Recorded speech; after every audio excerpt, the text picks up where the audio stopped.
नमस्कार सर्वांना. तर आता लाडकी बहीण योजनेनंतर महाराष्ट्र सरकारने अजून एक योजना सुरू केली आहे.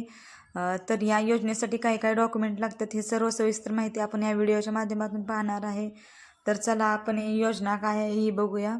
तर तुम्ही पाहू शकताय की हा महाराष्ट्र शासनाचा 2024-25चा GR आहे. तर या GR मध्ये उपमुख्यमंत्री अजित पवार यांनी हा GR काढला आहे. तर यांनी या GR मध्ये हा GR 28 जूनचा आहे. तर चला पाहूया आपण या GR मध्ये काय सांगितलं आहे त्यांनी ते. तर यांनी भरपूर अशा योजना काढलेल्या आहेत. तर त्यापैकी मुख्यमंत्री माझी लाडकी बहीण योजना जी आता सध्या याची अंमलबजावणी सुरूच आहे. ही एक स्त्रियांसाठी काढलेली त्यांनी योजना आहे. तरी पण लेक लाडकी योजना आहे, पिंक ई-रिक्षा योजना आहे, सामूहिक विवाह योजना आहे. तर आपण मुख्यमंत्री अन्नपूर्णा योजना याबद्दल आता माहिती जाणून घेऊया. तर स्वयंपाकासाठी वापरल्या जाणाऱ्या इंधनाचा आणि महिलांच्या आरोग्याचा फार जवळचा संबंध आहे असे उपमुख्यमंत्री यांनी नमूद केले आहे. महिलांच्या आरोग्याच्या नेहमीच्या तक्रारी कमी करायच्या असतील तर त्यांना स्वच्छ इंधन पुरवणे ही आपली जबाबदारी आहे. LPG गॅसचा वापर या दृष्टीने सर्वात सुरक्षित असल्याने या इंधनाचा वापर वाढवला पाहिजे असे उपमुख्यमंत्री यांनी नमूद केले आहे. तर गॅस सिलेंडर प्रत्येक घराला परवडेल यासाठी वर्षाला प्रत्येक पात्र कुटुंबाला 3 गॅस सिलेंडर मोफत देणारी मुख्यमंत्री अन्नपूर्णा योजना उपमुख्यमंत्री अजित पवार यांनी जाहीर केली आहे. तर ही योजना पूर्णपणे पर्यावरणाला संरक्षण देणारी आणि सहाय्यभूत करणारी आहे. तरी या योजनेसाठी सर्वांनी आपली डॉक्युमेंट तयार ठेवा. अजून तरी या योजनेचा GR निघालेला नाही, परंतु लवकरच या योजनेचा GR निघणार आहे. तरी प्रत्येक वर्षाला 3 सिलेंडर भेटणार आहेत फ्रीमध्ये, तेही हे सर्वांनी लक्षात ठेवा. तर ही योजना पूर्ण पर्यावरण पूरक आहे.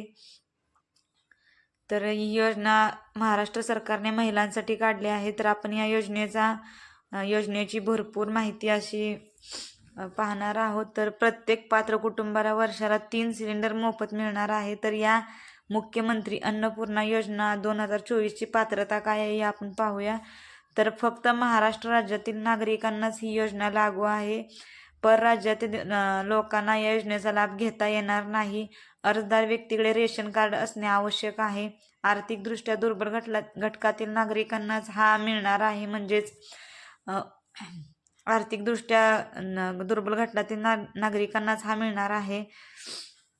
कुटुंबामध्ये 5 सदस्य असणाऱ्या व्यक्तींनाच मुख्यमंत्री अन्नपूर्णा योजनेचा लाभ घेता येणार आहे. तर या योजनेसाठी आवश्यक असणारी कागदपत्रे कोणती तुम्ही स्क्रीनवर पाहू शकता. याच्यासाठी लाभार्थ्याचे आधार कार्ड, उत्पन्नाचे प्रमाणपत्र, पत्त्याचा पुरावा, रेशन कार्ड आणि जात प्रमाणपत्र म्हणजेच कास्ट सर्टिफिकेट, पॅन कार्ड ही सर्व डॉक्युमेंट लागणार आहे. तरी सर्वांनी या डॉक्युमेंटची पूर्तता करून ठेवा, जेणेकरून अर्ज सुरू झाल्यानंतर तुम्ही या योजनेसाठी अर्ज करू शकता. मुख्यमंत्री अन्नपूर्णा योजना यासाठी अर्ज कसा करायचा याबद्दल अद्याप माहिती उपलब्ध नाही झाली. तर लवकरच सरकार याबद्दल पुढील प्रक्रिया सुरू करणार आहे.